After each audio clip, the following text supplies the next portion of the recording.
Hello my dear student, আশা করি তোমরা সবাই ভালো আছো। স্বাগত জানাচ্ছি তোমাদের নারায়ণগঞ্জ হাই স্কুল এন্ড কলেজের অনলাইন ক্লাসে। আমি বিপুল সরকার। আজকে আমি তোমাদের সাথে হিসাব বিজ্ঞান বিষয় নিয়ে আলোচনা করব। তো আজকে আমরা যে চ্যাপ্টারটি নিয়ে আলোচনা করব সেটি হচ্ছে অধ্যায় 11, ক্রয় মূল্য, উৎপাদন ব্যয় ও বিক্রয় মূল্য নির্ধারণ। অবশ্যই এই চ্যাপ্টারটি নিয়ে আমরা পূর্বেও আলোচনা করেছিলাম, তারপরেও আজকে আমরা এই চ্যাপ্টারটি আলোচনা করব, কারণ সামনে তোমাদের যেই বার্ষিক পরীক্ষা হবে সেই পরীক্ষার মধ্যে এই চ্যাপ্টারটি অবশ্যই অন্তর্ভুক্ত থাকবে এবং এই চ্যাপ্টার থেকে তোমাদেরকে প্রশ্ন আসবে। তো আজকের যে চ্যাপ্টারটি সেগুলো অবশ্য রিভিশন ক্লাস মানে পূর্বে যেহেতু আমরা আগে করেছি এই চ্যাপ্টার, তাহলে অবশ্য আমরা পূর্বে থেকেই এই চ্যাপ্টারের বিষয়গুলো আমরা জানি। তো এই চ্যাপ্টারটি রিভিশন ক্লাস হবে। তো এখন দেখো, এই যে ক্রয় মূল্য, উৎপাদন ব্যয় এবং বিক্রয় মূল্য নির্ধারণ, ক্রয় মূল্য, উৎপাদন ব্যয় এবং বিক্রয় মূল্য নির্ধারণ, এই চ্যাপ্টারে দুই ধরনের অঙ্ক আছে।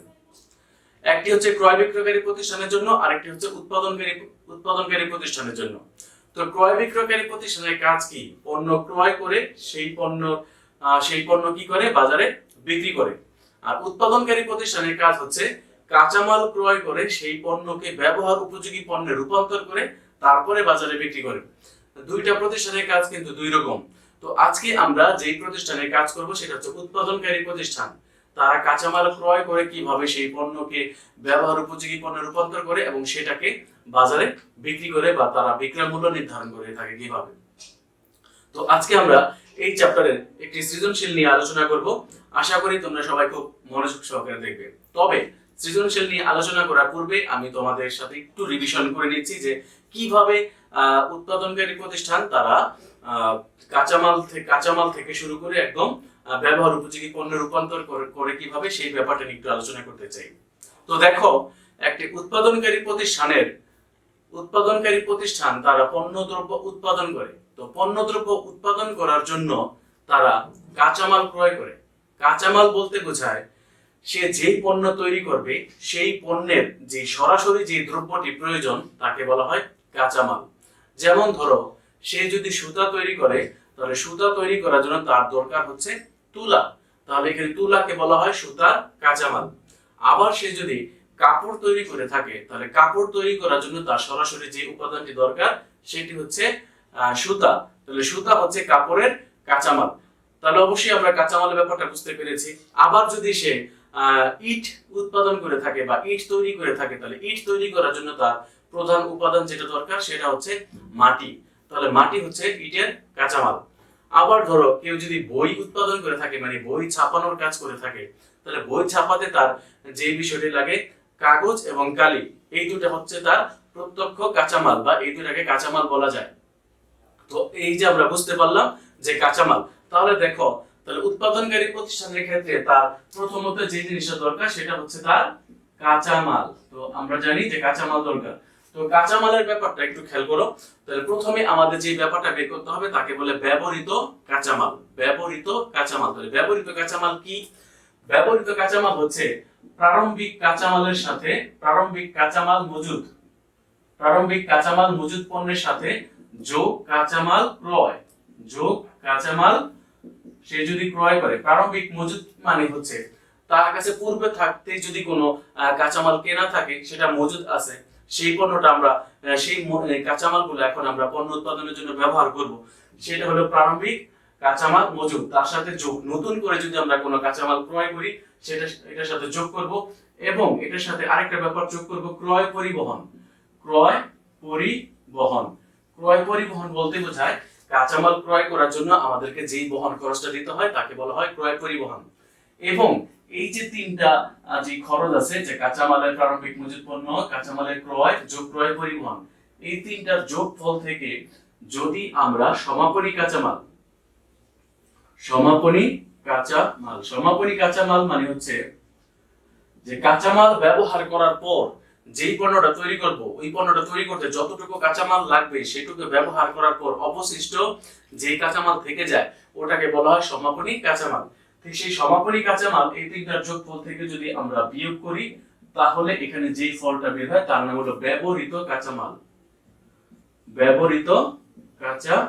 মানে যতটুকু কাঁচামাল আমরা ব্যবহার করেছি, আমরা যেই পণ্য তৈরি করব সেই পণ্যটা তৈরি করার জন্য যতটুকু কাঁচামাল আমরা ব্যবহার করেছি সেটাকে বলা হয় ব্যবহৃত কাঁচামাল, এটার নাম হচ্ছে ব্যবহৃত কাঁচামাল। তো এই যে কাঁচামালের যে ব্যাপারগুলো আছে এগুলাকে আমরা যদি প্রশ্নের মধ্যে দেখি তাহলে এগুলোর জন্য আমরা কি চিহ্ন ব্যবহার করব? কি আমি আর্থিক বিবরণী এবং এই চ্যাপ্টার গুলো বা বিভিন্ন যে চ্যাপ্টার গুলো আছে কিছু করানোর জন্য আমি নিজস্বভাবে কিছু চিহ্ন দিয়ে তারপর অঙ্কগুলো করাই, যাতে তোমাদের বুঝতে সহজ হয় এবং অঙ্ক করতে সহজ হয়।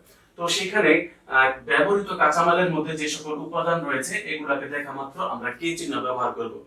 তবে প্রশ্নের মধ্যে সরাসরি কাঁচামাল লেখা নাও থাকতে পারে। যেমন যদি ইট উৎপাদনকারী প্রতিষ্ঠান হয় তাহলে লেখা থাকবে মাটি ক্রয়, তাহলে এখানে কিন্তু মাটির আগে কিন্তু লেখা নেই কাঁচামাল। তো বুঝতে হবে যে এখানে মাটিটাই হচ্ছে কাঁচামাল, ওই কাঁচামালটাকে চিহ্নিত করার জন্য আমরা ব্যবহার করব কে চিহ্ন। এরপরে দেখো ব্যবহৃত কাঁচামাল বের করার পর আমাদের দ্বিতীয় স্টেপের কাজ হচ্ছে প্রত্যক্ষ ব্যয়। প্রত্যক্ষ ব্যয়, প্রত্যক্ষ ব্যয় হচ্ছে আবার দুই ধরনের, একটা হলো প্রত্যক্ষ শ্রম আর একটা হলো অন্যান্য প্রত্যক্ষ ব্যয়। প্রত্যক্ষ শ্রম বলতে সরাসরি যে মজুরি খরচটা হয়, মজুরি উৎপাদনের জন্য সরাসরি যে মজুরি খরচটা হয় সেই মজুরিটাকে বলা হয় প্রত্যক্ষ ব্যয়। তাহলে আমরা লিখতে পারি প্রত্যক্ষ মজুরি, এখানে প্রত্যক্ষ মজুরি, প্রত্যক্ষ মজুরি। ধরো প্রত্যক্ষ মজুরির টাকাটা এর সাথে যোগ অন্যান্য প্রত্যক্ষ ব্যয়, অন্যান্য প্রত্যক্ষ ব্যয়, অন্যান্য প্রত্যক্ষ ব্যয়গুলো যদি আমরা যোগ করি, এই যোগফলটা আমরা ব্যবহৃত কাঁচামালের সাথে যদি যোগ করি তাহলে যে ফিগারটা দাঁড়ায় তার নাম হচ্ছে মুখ্য ব্যয়। মুখ্য ব্যয় মানে প্রধান যে ব্যয় সেটা হচ্ছে মুখ্য ব্যয়। তাহলে দেখো এখানে আমরা দুইটা জিনিস জানলাম, একটা হচ্ছে ব্যবহৃত কাঁচামাল আর একটা হচ্ছে মুখ্য ব্যয়। তবে মুখ্য ব্যয় বের করার আগে আমাকে প্রত্যক্ষ ব্যয়টা বের করে নিতে হবে। প্রত্যক্ষ ব্যয়ের টাকাটা যদি আমি ব্যবহৃত কাঁচামালের সাথে যোগ করি তাহলে যে ফিগারটা দাঁড়ায় তার নাম হচ্ছে মুখ্য ব্যয়। এখন এই যে প্রত্যক্ষ ব্যয়ের যে ব্যাপারটা রয়েছে, দুইটা ব্যাপার, এই যে প্রত্যক্ষ ব্যয় এটাকে দেখা মাত্র আমরা চিহ্ন দেব ডি।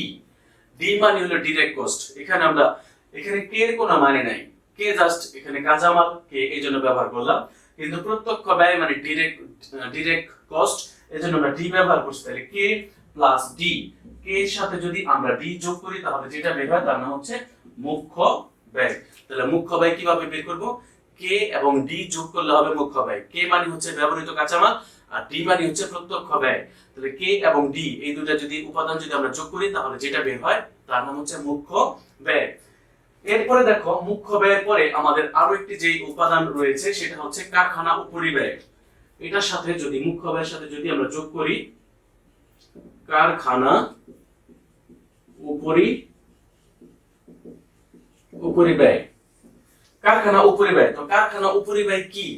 কারখানা উপরিব্যয় হচ্ছে কারখানায় বা ফ্যাক্টরিতে যেখানে পণ্যটা একদম উৎপাদন করা হবে বা তৈরি করা হবে সেখানে যেই সকল খরচ হয় সেগুলোকে বলা হয় কারখানা উপরিব্যয়। যেমন আমি এখানে লিখবো না কারণ এগুলো পূর্বে আমি লিখে করিয়েছিলাম, তো আজকে আমি জাস্ট মুখে মুখে বলে দিচ্ছি যে এখানে কারখানা উপরিব্যয় বলতে বোঝানো হচ্ছে কারখানা ভাড়া, কারখানার শ্রমিকের মজুরি বা পরোক্ষ মজুরি অথবা পরোক্ষ কাঁচামাল। পরোক্ষ কাঁচামাল বলতে কি বোঝায়? যেমন ধরো শার্ট তৈরি করার জন্য কাপড় দরকার, কাপড়টা হচ্ছে প্রত্যক্ষ কাঁচামাল, কিন্তু বুতাম সুতা দরকার, এগুলাকে বলা হয় পরোক্ষ কাঁচামাল। আবার ধরো বই তৈরি করার জন্য কাগজ কালি দরকার, কাগজ কালি হচ্ছে প্রত্যক্ষ কাঁচামাল, কিন্তু আঠা সুতাও তো দরকার এটা কাগজটাকে র্যাপিং করার জন্য বা বাঁধার জন্য, তাই আঠা সুতা হচ্ছে আবার পরোক্ষ কাঁচামাল। আবার ধরো জুতা তৈরি করার জন্য আমাদের চামড়া দরকার, তাই চামড়া হচ্ছে প্রত্যক্ষ কাঁচামাল, কিন্তু এটার জন্য সেলাই করার জন্য যে সুতা দরকার সেই সুতাটা হচ্ছে আঠা সুতা দরকার, সেটা হচ্ছে পরোক্ষ কাঁচামাল। আশা করি বুঝতে পেরেছি যে পরোক্ষ কাঁচামালের ব্যাপারটা কি।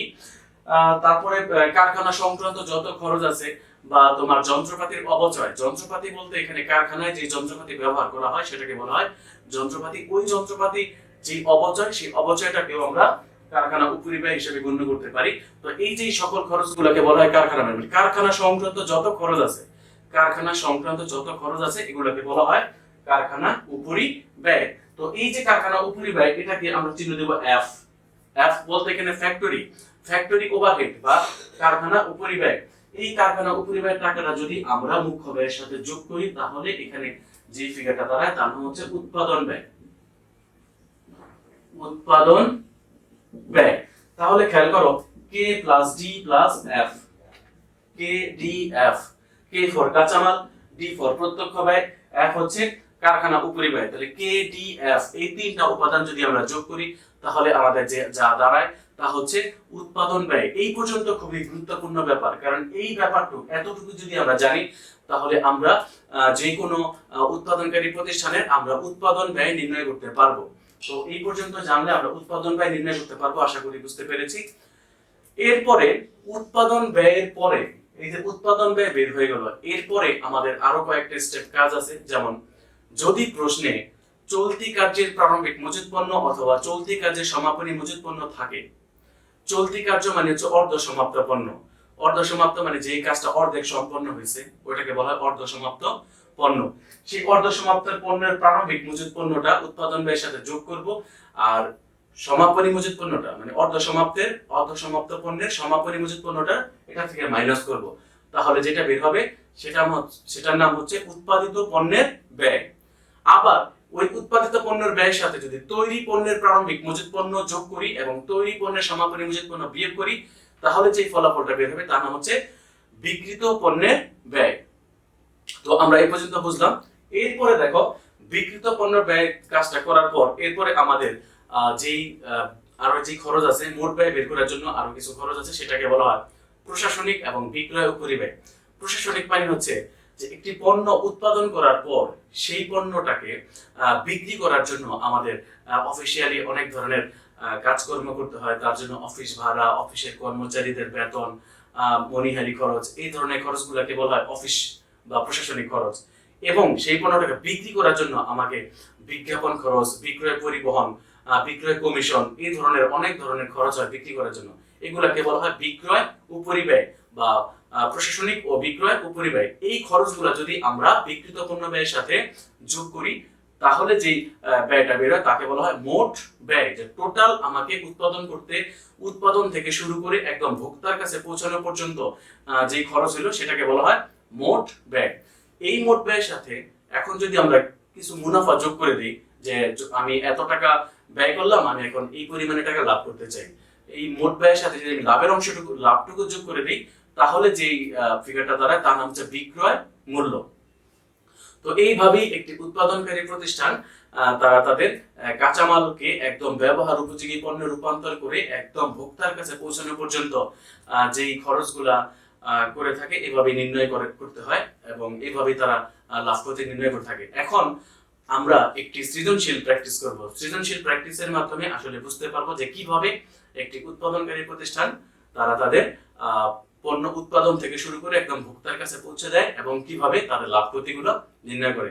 আশা করি তোমরা সবাই খুব মনোযোগ দেবে। মাই ডিয়ার স্টুডেন্ট, দেখো আমি এখন তোমাদের অধ্যায় 11 পৃষ্ঠা নাম্বার 195 এর সৃজনশীল 4 নিয়ে আলোচনা করব, কারণ এর আগে আমরা 3 এবং সৃজনশীল 5 নিয়ে আলোচনা করেছিলাম। তো 4 নিয়ে আমরা এখন আলোচনা করব। দেখো 4 এর মধ্যে কি সৃজনশীল আছে এবং সেটাকে আমরা কিভাবে সমাধান করি। সোনালী গার্মেন্টস 2017 সালের 1 মে হতে 31 মে পর্যন্ত 31 মে পর্যন্ত এক মাসে মে পর্যন্ত মোট 30 লক্ষ টাকার শার্ট বিক্রি করেন। এখানে শার্ট বিক্রয়ের টাকা দেওয়া আছে, 30 লক্ষ টাকার শার্ট সে বিক্রি করেন, তাহলে এটা বিক্রয়। ওকে, শার্ট তৈরি ও বিক্রয় সংক্রান্ত খরচগুলো নিম্নরূপ। তার শার্ট তৈরি করতে কি কি খরচ হয়েছিল এবং বিক্রি করতে যে কি কি খরচ হয়েছিল সেই ব্যাপারগুলো এখানে দেওয়া আছে। তো শুরুতেই বলছে কাপড় ক্রয়। দেখো তাহলে শার্ট, এই যে এরকম একটি শার্ট তৈরি করার জন্য তার লাগবে কাপড়। তাহলে আমরা বলছিলাম যে চূড়ান্ত যেই পণ্য সেই পণ্যটা হচ্ছে এখানে শার্ট। তাহলে শার্ট তৈরি করার জন্য তার যেই পণ্যটা দরকার সেটাকে বলা হয় কাঁচামাল। তাহলে এখানে কাপড় ক্রয় হচ্ছে তার 4,20,000 টাকা, এটা হচ্ছে তার কাঁচামাল। তাহলে এটাকে আমরা কে লিখবো? কে। তো আমরা জানি যে কাঁচামাল যদি হয় তাকে আমরা কে দিয়ে প্রকাশ করব, কে চিহ্ন, যেটা ব্যবহৃত কাঁচামালের মধ্যে যতটুকু অংশের কাজ হবে সেটাকে আমরা চিহ্ন দেব কে। তাহলে কাপড় ক্রয় 4,20,000 টাকা, এটা হচ্ছে কে। তারপর বোতাম ও অন্যান্য সামগ্রী ক্রয় 42,000 টাকা। দেখো বোতাম ও অন্যান্য সামগ্রী ক্রয় এটাকে বলা হয় পরোক্ষ কাঁচামাল। এটা হচ্ছে এফ, কারখানার মধ্যে ব্যবহৃত হয়। পরোক্ষ কাঁচামাল কারখানায় ব্যবহৃত হয়। এরপরে অব্যবহৃত কাপড়ের মূল্য 65,000 টাকা। অব্যবহৃত মানে যেই কাপড়টুকু ব্যবহার করা হয় নাই, মানে কাঁচামালটা যেটা এখনো ব্যবহার করা হয় নাই ওটাকে বলে অব্যবহৃত, মানে সমাপনী কাঁচামাল। অব্যবহৃত কাঁচামাল মানে হচ্ছে সমাপনী কাঁচামাল, এটা ওকে। তাহলে কাপড় ক্রয় থেকে আমরা অব্যবহৃত কাঁচামালটা কি করব? মাইনাস করব, কারণ একটু আগে আমরা দেখলাম যে সমাপনী কাঁচামালের সকল যোগফল থেকে বিয়োগ করতে হয়। এরপরে বলছে তৈরি সারের প্রারম্ভিক মজুত পণ্য 1,45,000 টাকা। তৈরি সারের যে তৈরি সার একটি সার তৈরি করছি, এটা আমাদের কিছু মজুত পণ্য আছে, ওটাকে বলা হয় তৈরি সারের প্রারম্ভিক মজুত পণ্য। এটার কাজ সবার শেষে কাজ করব বলছিলাম যে কেডিএফ এর মধ্যে কিন্তু কোনো মজুত পণ্যের কোনো কাজ নাই। আমরা একটু আগে যে কেডিএফ এর যে ব্যাপারটা জানলাম, এর মধ্যে কোনো মজুত পণ্যের কোনো কাজ নাই, কোনো চলতি কাজের মজুত পণ্য নাই, তৈরি সারের মজুত পণ্য নাই, সেটা হলো উৎপাদন ব্যয়ের পরের অংশে। তো এটাকে আমরা আপাতত কোনো চিহ্ন ব্যবহার করব না। শ্রমিকদের মোট মজুরি 12 লক্ষ টাকা। মোট মজুরি, তো মোট মজুরি, মজুরিটাকে বলা হয় প্রত্যক্ষ মজুরি। তো এটা ডি, প্রত্যক্ষ মজুরি হলে আমরা কি চিহ্ন দেব? ডি। এরপর দেখো কারখানার আনুষঙ্গিক খরচ 52,000 টাকা। কারখানা লেখা আছে, তো আমি একটু আগে বলছিলাম যে কারখানা সংক্রান্ত যত খরচ আছে এই সকল খরচগুলোকে আমরা বলবো এফ, কারখানা উপরিব্যয়। টেলিফোন ও বিদ্যুৎ বিল 9,000 টাকা, এটা প্রশাসনিক উপরিব্যয়। তাহলে প্রশাসনিক উপরিব্যয়ের জন্য আমরা যদি চিহ্ন ব্যবহার করি, সেটা বলি নাই কিন্তু এখন বলতেছি যে প্রশাসনিক উপরিব্যয় মানে দুই ধরনের, একটা হলো বিক্রয় উপরিব্যয়, একটা হলো প্রশাসনিক উপরিব্যয়। এই দুটো উপরিব্যয়কে একত্রে বলা হয় পরিচালন ব্যয়। তো এটার জন্য আমরা চিহ্ন ব্যবহার করব পি, পরিচালন ব্যয়ের জন্য পি, পি ফর পরিচালন ব্যয়। তাহলে টেলিফোন ও বিদ্যুৎ বিল এটা পরিচালন ব্যয়ের অংশের মধ্যে কাজ হবে। পরিবহন খরচ, দেখো পরিবহন এখানে ক্রয় পরিবহন নাকি বিক্রয় পরিবহন কিছুই লিখে নাই, তার মানে বুঝতে হবে এটা ক্রয় পরিবহন। তাহলে ক্রয় পরিবহন হচ্ছে আমাদের জন্য কাঁচামাল। এরপর দেখো প্রারম্ভিক চলতি কার্য, তো চলতি কার্যের যে প্রারম্ভিক মজুত পণ্য এটা আমরা উৎপাদন ব্যয়ের পরে কাজ করব। তৈরি সাথে সমাপনী মজুত পণ্য এটা উৎপাদিত পণ্য ব্যয়ের পরে কাজ করব। শোরুমের ভাড়া 21,300, শোরুমের ভাড়াকে বলা হয় বিক্রয় উপরিব্যয়, এটা পি। অফিস ভাড়া এটা হলো প্রশাসনিক উপরিব্যয়, এটাও পি। বিক্রয় কর্মী কমিশন 25,000 টাকা, এটা বিক্রয় পরিব্যয়, এটা আমরা পি চিহ্ন ব্যবহার করব। এখন আমাদের কতে চেয়েছে উপযুক্ত তথ্য হতে ব্যবহৃত কাঁচামালের ব্যয় নির্ণয় করো। 4 কথা বলছে ব্যবহৃত কাঁচামালের ব্যয়, তাহলে আমরা 4 ক এখন সমাধান করব। এখানে লিখতে বলছে ব্যবহৃত কাঁচামালের ব্যয় নির্ণয়। দেখো আমরা এখন ব্যবহৃত কাঁচামালের ব্যয় নির্ণয় করব। তাহলে ঘরটা হবে এরকম, বিবরণ টাকা টাকা,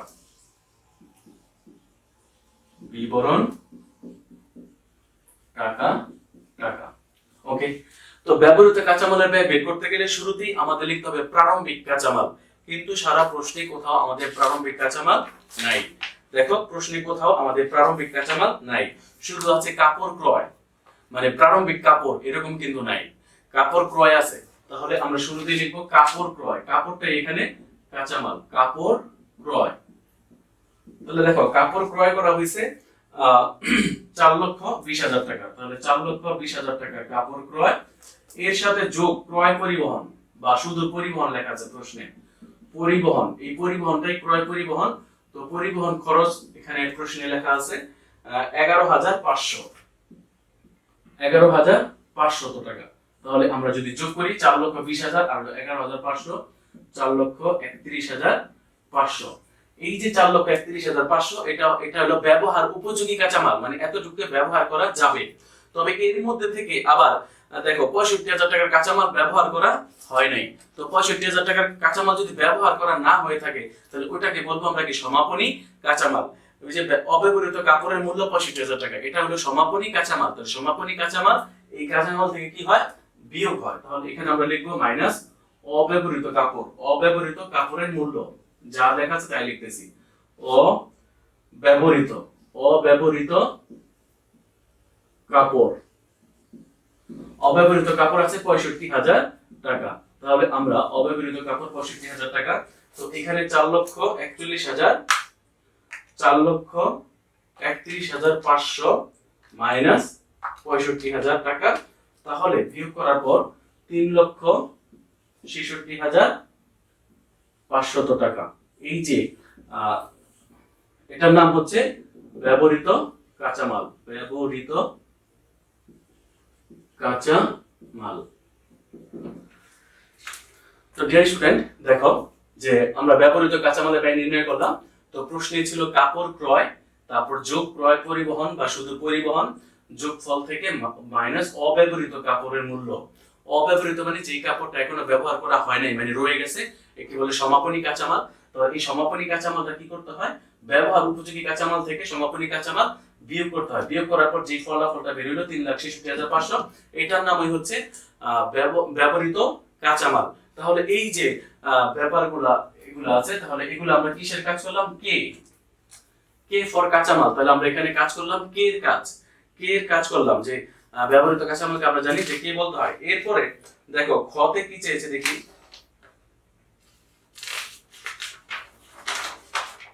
খতে চাইলো যে সোনালী গার্মেন্টস এর বিক্রিত শার্টের ব্যয় নির্ণয় করো। বিক্রিত শার্ট মানে তো এখানে পণ্য, তাহলে শার্টের জায়গায় যদি আমরা পণ্যটা ব্যবহার করি তাহলে কি হয়? বিক্রিত পণ্যের ব্যয়।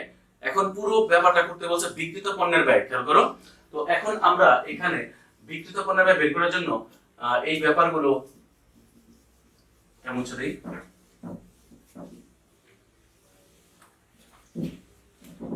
দেখো। এখন আমরা 4 এর খ ব্যবহার করব। 4 এর খ, সোনালী গার্মেন্টস এর বিক্রিত শার্টের ব্যয় নির্ণয়। উপরে লিখবো সোনালী গার্মেন্টস।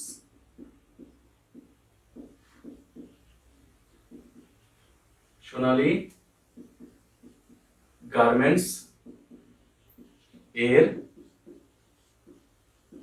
বিক্রিত শার্টের ব্যয় নির্ণয়।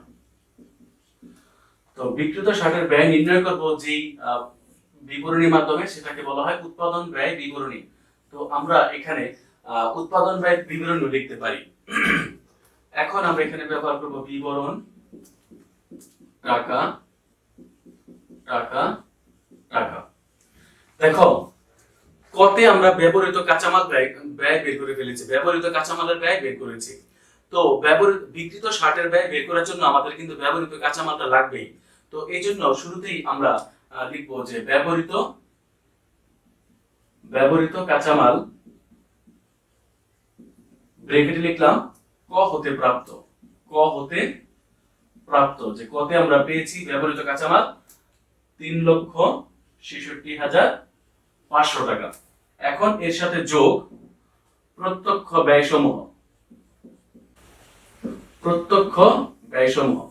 তো প্রত্যক্ষ ব্যয়সমূহের মধ্যে আমরা যেটা জেনেছি, প্রত্যক্ষ ব্যয় বলতে আমরা বুঝি যে প্রত্যক্ষ শ্রম বা প্রত্যক্ষ মজুরি এবং অন্যান্য প্রত্যক্ষ ব্যয়। তো প্রত্যক্ষ শ্রম বা মজুরির মধ্যে একটাই রয়েছে, সেটা শ্রমিকদের মোট মজুরি 12 লক্ষ টাকা। এই একটাই প্রত্যক্ষ ব্যয় আছে। তাহলে আমরা এখানে লিখব শ্রমিকের মজুরি। শ্রমিকের মজুরি একটাই 12 লক্ষ টাকা। এটা সরাসরি আমরা এই 3 নাম্বার করে লিখে দিলাম 12 লক্ষ টাকা। তাহলে এই যে ব্যবহৃত কাঁচামালের সাথে যদি প্রত্যক্ষ ব্যয়টা যোগ করি তাহলে দাঁড়ায় 12 লক্ষ, দুঃখিত, এখানে দাঁড়ায় 15,66,500 টাকা। তো এটাকে বলবো আমরা মুখ্য ব্যয়। তাহলে 15,66,000 টাকা হচ্ছে আমাদের মুখ্য ব্যয়। তো মুখ্য ব্যয় দেখো, তো ব্যবহৃত কাঁচামালের এই ব্যাপারটা ছিল কে, আর প্রত্যক্ষ ব্যয় এই ব্যাপারটা হলো ডি। তাহলে কে প্লাস ডি সমান সমান মুখ্য ব্যয়, মানে ব্যবহৃত কাঁচামাল যোগ প্রত্যক্ষ ব্যয় সমান সমান মুখ্য ব্যয়। এরপরে দেখো মুখ্য ব্যয়ের পরে যোগ কারখানা উপরি ব্যয়। কারখানা উপরি ব্যয়। তো কারখানা উপরি ব্যয় মানে কারখানা সংক্রান্ত যত খরচ আছে এই সকল খরচকে বলা হয় কারখানা উপরি ব্যয়। তাহলে কারখানা সংক্রান্ত খরচগুলো হচ্ছে, দেখো কারখানা সংক্রান্ত খরচগুলো হচ্ছে বোতাম ও অন্যান্য সামগ্রী ক্রয়। বোতাম ও অন্যান্য সামগ্রী ক্রয় প্রথমেই আছে, তাহলে আমরা লিখব বোতাম ও অন্যান্য সামগ্রী ব্যয়। বোতাম ও অন্যান্য সামগ্রী ব্যয় করতে আমাদের চলে গেছে 42,000 টাকা। তাহলে এখানে লিখবো 42,000 টাকা। এরপরে দেখো এফ কি আছে, কারখানা আনুষঙ্গিক খরচ। কারখানা আনুষঙ্গিক খরচ।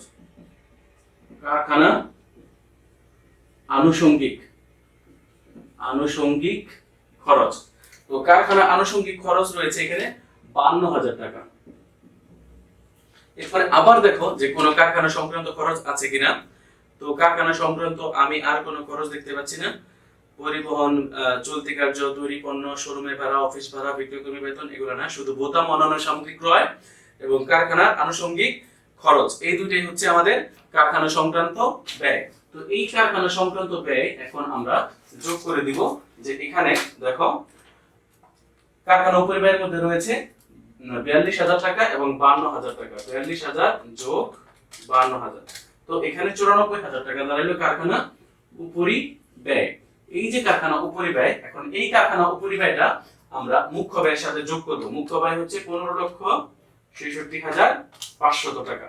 তো সব যোগ করলে হয় 16,60,500 টাকা। এটার নাম হচ্ছে উৎপাদন ব্যয়।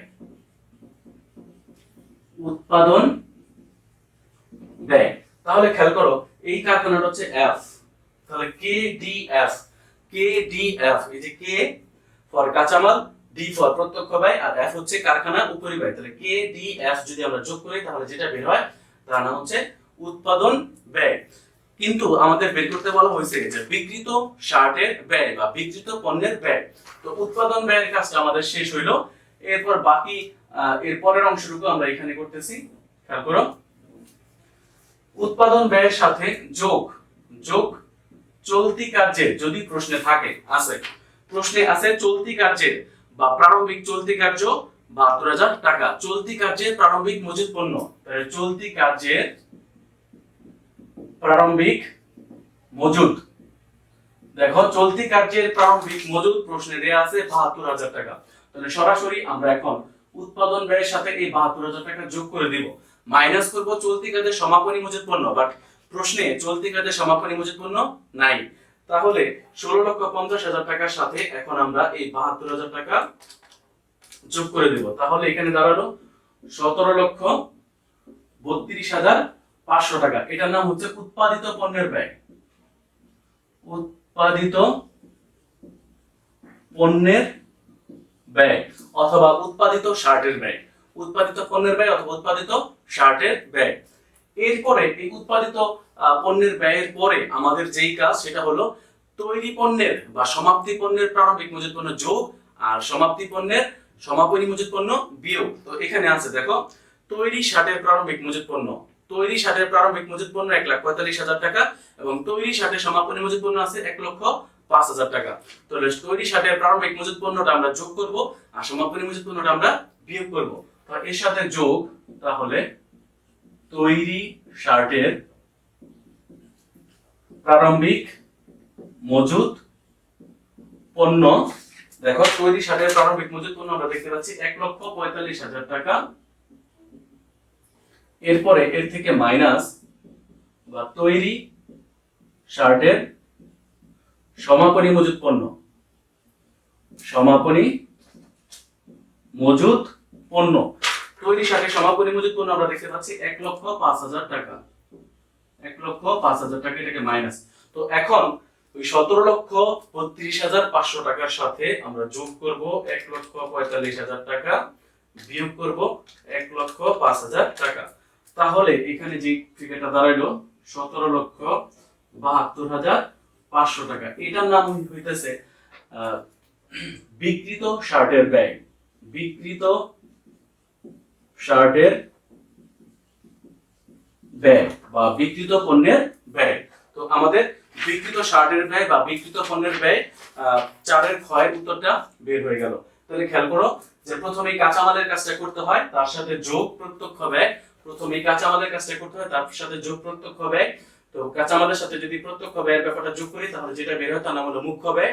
মুখ্য ব্যয়ের সাথে যদি কারখানা উপরিব্যয় যোগ করি তাহলে যেটা বের হয় সেটা হচ্ছে উৎপাদন ব্যয়।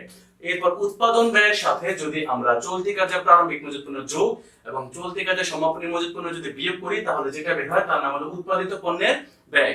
এরপরে উৎপাদিত পণ্যের ব্যয়ের সাথে তৈরি পণ্যের প্রারম্ভিক মজুত পণ্য অথবা সমাপ্তি পণ্যের প্রারম্ভিক মজুত পণ্য যদি যোগ করি এবং তৈরি শার্টের সমাপনী মজুত পণ্য যদি আমরা বিয়োগ করি তাহলে যে ফিগারটা দাঁড়ায় তার নাম হলো বিক্রিত পণ্যের ব্যয়। আর এখানে শার্ট বলা আছে এজন্য বিক্রিত শার্টের ব্যয়।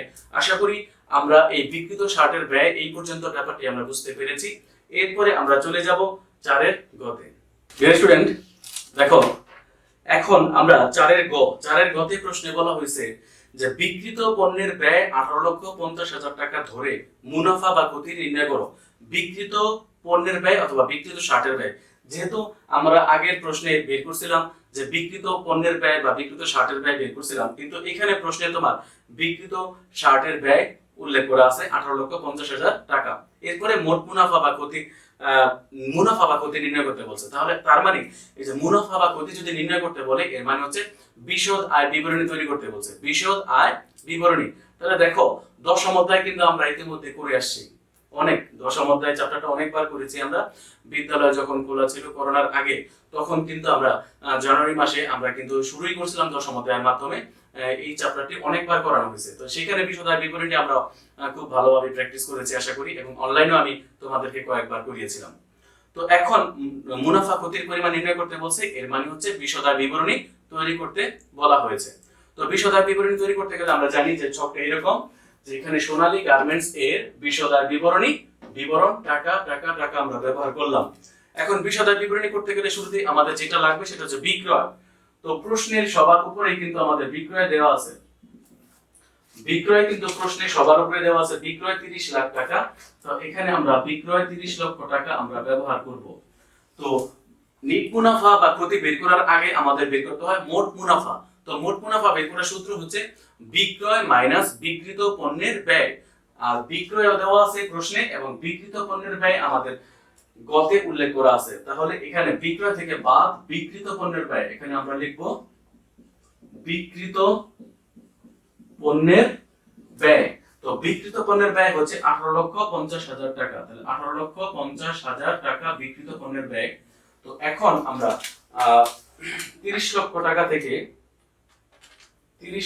টাকা থেকে মাইনাস 18,50,000 টাকা যদি আমরা বিয়োগ করি তাহলে হয় 11,50,000 টাকা। এটার নাম হইতেছে মোট মুনাফা, মোট মুনাফা। তো আমাদের মোট মুনাফা হয়েছে 11,50,000 টাকা, কিন্তু আমাদের বের করতে হবে নিট মুনাফা। তো এখন মোট মুনাফা যদি আমরা পেয়ে যাই, তাহলে আমরা জানি যে নিট মুনাফা বের করার জন্য আমাদের যেটা দরকার সেটা হচ্ছে পরিচালন ব্যয়, পরিচালন ব্যয়।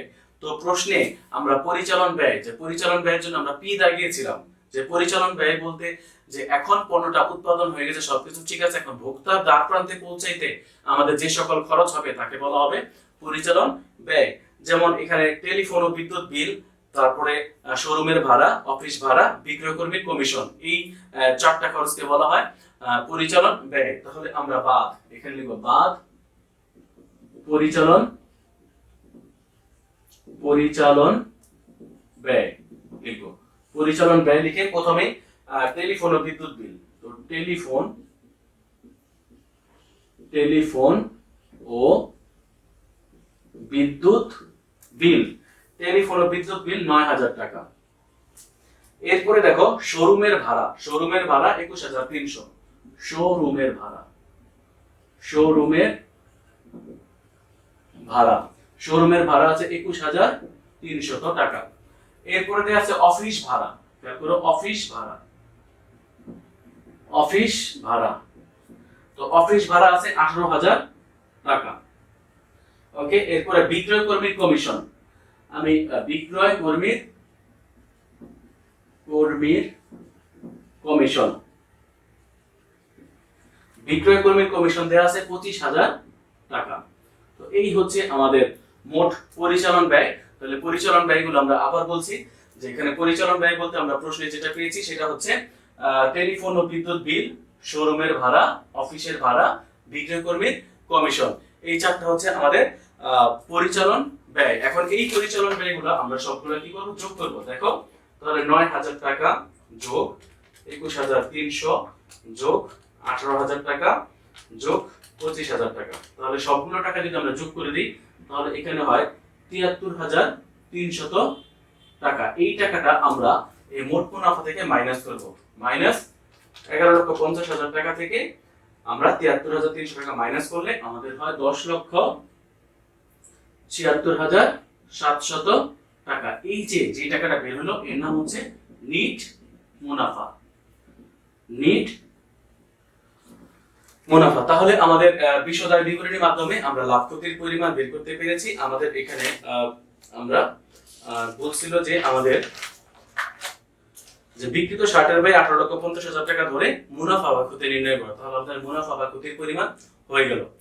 তো প্রিয় শিক্ষার্থীবৃন্দ, আশা করি তোমরা এই চ্যাপ্টারটি বুঝতে পেরেছো এবং পূর্বে আমরা এই চ্যাপ্টারটি নিয়ে আলোচনা করেছি, আগেও অনেকবার আলোচনা করেছি। আজকে আমি একটা তোমাদেরকে সৃজনশীল করিয়ে দিলাম, জাস্ট রিভিশন করিয়ে দিলাম, মনে করিয়ে দিলাম যে কিভাবে চ্যাপ্টারটি করতে হয়।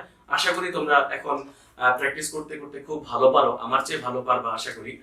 তো তোমরা এই করোনাকালীন সময়ে আমরা অনলাইনে তোমাদের জন্য অনেক কষ্ট করে ক্লাস করতেছি, সরকারিভাবে নির্দেশনার মাধ্যমে তোমাদেরকে প্রতিনিয়ত আমরা ক্লাস দিতেছি। তো তোমরা খুব মনোযোগ সহকারে ইউটিউবের এই ক্লাসগুলো দেখে দেখে বাসায় প্র্যাকটিস করবে যে কিভাবে প্র্যাকটিস করা যায়। এবং তোমরা তোমাদের অবশ্যই অনেকেই টেস্ট পেপার কিনেছো, সেই টেস্ট পেপার থেকেও তোমরা তোমাদের অঙ্কগুলো বাসায় প্র্যাকটিস করবে আশা করি। তো এতক্ষণ আমার সাথে থাকার জন্য তোমাদের সবাইকে অনেক অনেক ধন্যবাদ। সবাই ভালো থেকো, সুস্থ থেকো, আনন্দ থেকো, নিরাপদে থেকো। সবাইকে অনেক অনেক ধন্যবাদ।